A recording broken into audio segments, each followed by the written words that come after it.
Would you like to build your dancing brand and you just don't know what are the important things to focus on?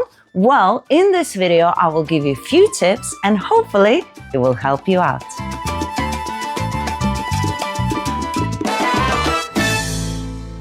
Hello, my beautiful subscribers. Rasa the dancer is here. In today's video, I'm going to try and help out those who actually want to go further with their dancing and maybe get more work and recognition. And if you're not that person, maybe you'll hear something that you can actually tell your friend that is actually trying to get better in getting through this dancing market. Now, I've been doing this for a long time. I'm not going to give you any tips that you hear everywhere because I think they are 100% bogus.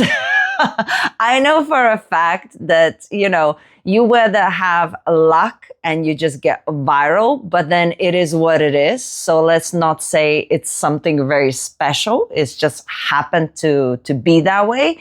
But otherwise, it's just working a lot, allowing a lot of time to happen for your dreams to come true whilst you keep on hustling. But then there are a few things that you definitely should do immediately so they will help you out as you're working towards your dream. Number one, the sooner you have a brand itself, which is a name, and you brand everything with that name, the better it is. Basically, you want people to hear the name and know what it represents. And that you can do even if you're dancing for 2 days and you're already dreaming to be a dancer. So as you already know, I am Rasa the dancer.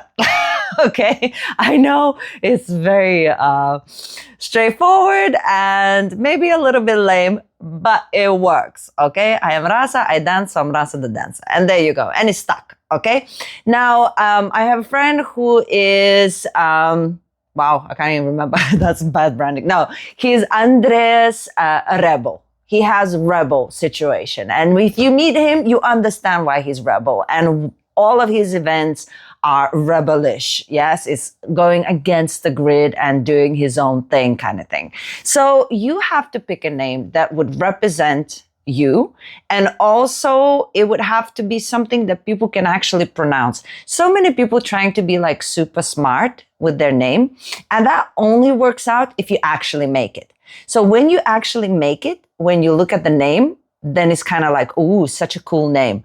But if you haven't made it, it's better to have a name that actually pops and people can recognize. So think about your brand, the name and what it associates with, and then just brand everything with it so that wherever you go, people know what is up. Number two, social media. Now, unfortunately or fortunately, depends how you look at it. But for the dancers, social media is a crucial part of not only advertising themselves, but actually creating and reaching people.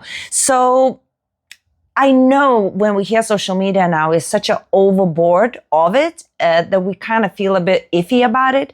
But if you are a dance professional, nobody says you need to share your personal stories on Instagram or something very, very secluded. You could just do your art. And whatever niche thing it is, you could just create it and post it. Now, another thing that I'm going to say about social media is not about how many subscribers or followers you have, is how many of those people actually talk to you or watch the things you do and actually support you. So there's a lot of people these days with thousands and thousands of subscribers. We don't know where those subscribers are coming from. I can't pronounce it. But we know that there's a lot of people who might have only 5 or 10,000.